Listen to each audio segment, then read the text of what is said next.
Good morning, friends. It's Tuesday. It's 10 a.m. I've got my coffee. I know some of you have yours. And maybe you have your water, your tea, your beverages of choice. All right, let's get going. Don't forget to do that thing. Hit that little thumbs up button. Supposedly it helps YouTube algorithm.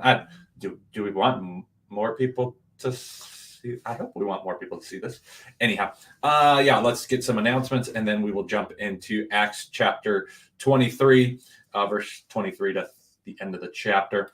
Men's breakfast is on Saturday, so ladies, tell your guys plan to come. It'll be a good time as we dive into the word and eat bacon and food and have fellowship. So sign up for that and join us.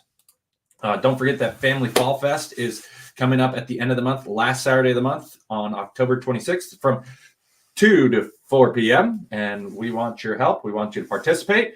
You can participate by coming that day and helping that day. You can help set up. You can help pack candy bags on the 20th.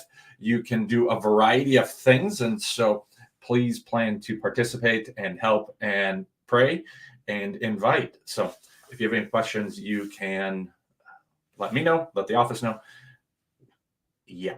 And then only other announcement is no stream next week. I'm going to be out of town at a conference. So I won't be here. So you won't be here because the video won't be going. So if you're like, where's John this week?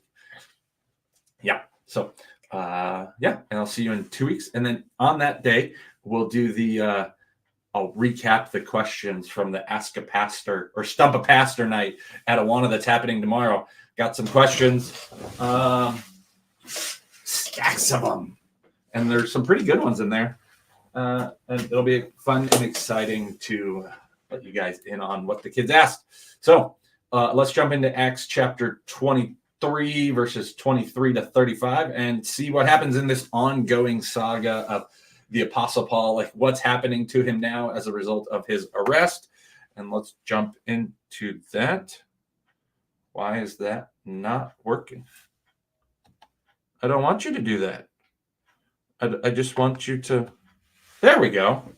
It was giving my little thingy-mabob was giving me weird flashing lights.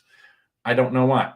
All right. So Acts chapter 23, verses 23 to 35. And so this, if you remember from last week, we saw that there was a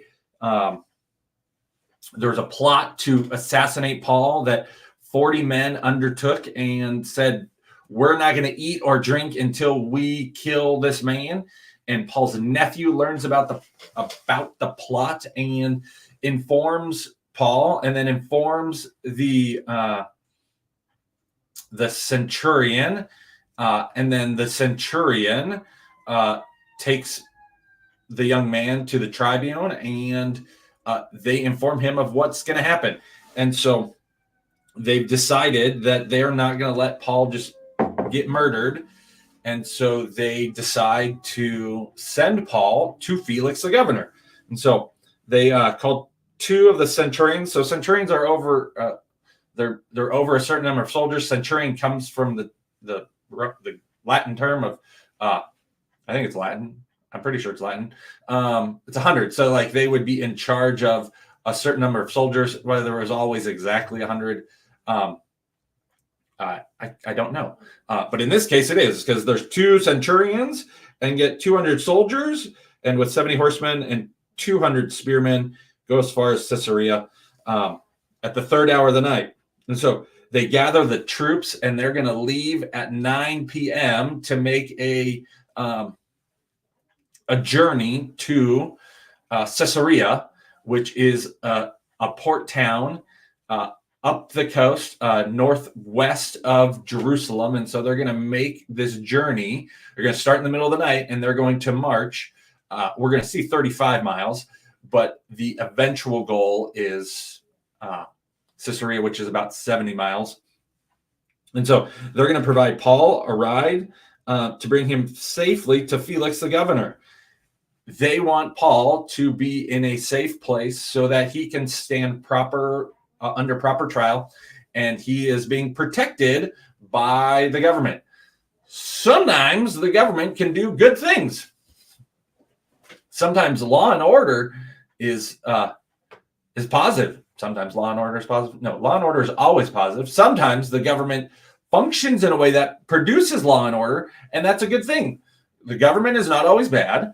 The governments aren't always good. In this case, the government is providing proper care for one of its citizens, and that's a good thing. God repeatedly uses secular officials to accomplish his purposes and his will. We see this throughout the Old Testament. If you look at the things that come in that happen, particularly like once the Israelites get wicked and start doing terrible things, get wicked. They were always wicked. But once the nation descends into idolatry and ceases to worship Yahweh, you see God start to use sovereignly in his own divine ways foreign nations to accomplish his purposes. He uses foreign nations and foreign rulers to discipline the people of God, to disperse them and cause the curses that he promised in the law to be accomplished. He does this through foreign powers, through foreign kings. He causes them to want to invade Israel. You see God using foreign powers, government officials in the books of Daniel and Esther and Ezra and Nehemiah.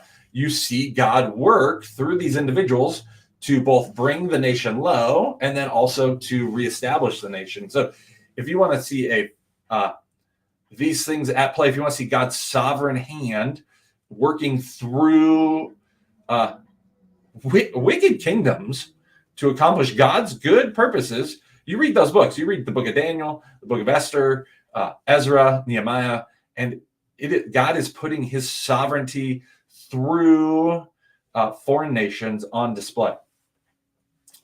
The same thing's happening here, is that God is using the government to ultimately accomplish his good purpose, which is, in this case, to get Paul to Rome. And so where'd he go? The tribune sends Paul to Felix with 400 foot soldiers and 70 horsemen.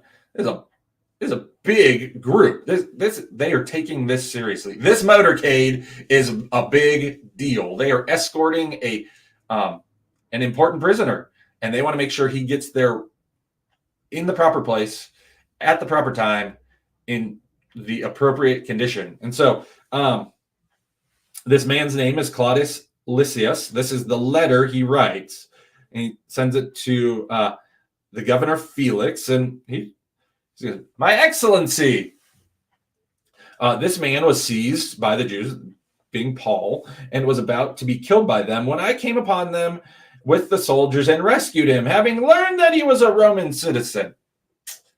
It's not exactly how things played out. It's not exactly the way things happened. You learned that Paul was a Roman citizen way after the fact. But what the boss doesn't know doesn't matter. I think this actually, if you're like, hey, this lends a piece of credibility to the authenticity of the book of Acts, it's that they're putting on the lips of this tribune a white lie. He does eventually learn that Paul is a Roman citizen, but he didn't know Paul was a Roman citizen when he saved his behind. When I came upon him and rescued him, having learned that he was a Roman citizen. Now, this is aside. I was not intending to go here, but just remember, like, this points us to the fact that not everything in the Bible is something that the Bible affirms. There's lots of stuff in the Bible that Scripture and God would say, no, that was not good. This man's embellishing a little bit. He's not presenting truth quite accurately. He's presenting the truth. He doesn't. He leaves out some important things there. I was going to beat him and have him whipped, and then I learned he was a Roman citizen. Well, you don't want to put that in there because that gets you in trouble. And so he shares that Paul's a Roman citizen. Paul's citizen standing is being told to the governor as a result of this letter, and the letter is going to bring validity to the claim that Paul's a citizen. Desiring to know the charge for which they were accusing him, I brought him down to their council.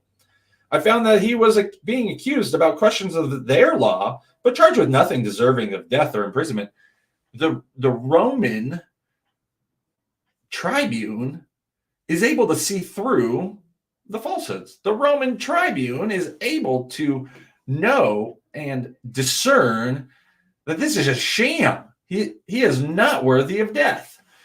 And this brings credibility to Paul's witness before Felix, and eventually when he goes to Rome.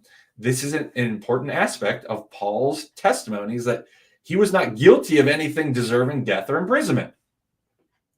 This is a credible witness in the Roman legal system. When it was disclosed to me that there would be a plot against this man, I sent him to you at once. So he sends Paul to Felix right away. He wants to protect Paul. He wants to keep Paul from harm. And so they send him away, ordering his accusers also to state before you what they have against him. So Claudius wants Felix to give Paul a proper hearing before him, so that way he can hear what is going on. It says, so the soldiers, according to their instruction, took Paul and brought him by night to Antipas, which is 35 miles from Jerusalem. So they're about halfway there. They've marched through in the middle of the night. And on the next day, they take a break to sleep and rest. They return to the barracks, letting the horsemen go on with him. So they split the force. The soldiers who were on foot returned to Jerusalem, and the 70 horsemen and Paul on horseback ride on to Caesarea to go to present Paul before Felix. And when they had come to Caesarea and delivered the letter to the governor, they presented Paul also before him. On reading the letter, he asked what province he was from, and he learned he was from Cilicia. He said, I will give you a hearing when your accusers arrive. And he commanded him to be guarded in Herod's praetorium. So they've moved Paul to this new place. He's been properly transported as a prisoner. And he's going to some degree, stand trial before Felix. So Felix can hear out what Paul's accusers state about him. To what they are saying Paul has done wrong. He wants to give Paul the proper trial that he is afforded as a Roman citizen. Friends, God has the ability to orchestrate and work through secular officials, even when those people do not worship God, even when those people do not fear God. God still works through them in miraculous ways. And it's astounding to see how God can divinely orchestrate where things are going through people who oppose him.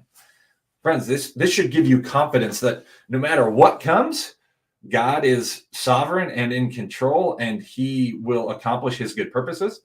His purposes are not always the same as our purposes. Sometimes he allows things to happen that we would say, how can he work through this? Yet he does in astounding ways. So let this story, and other stories, true stories, found throughout the Bible of God's sovereign directing of human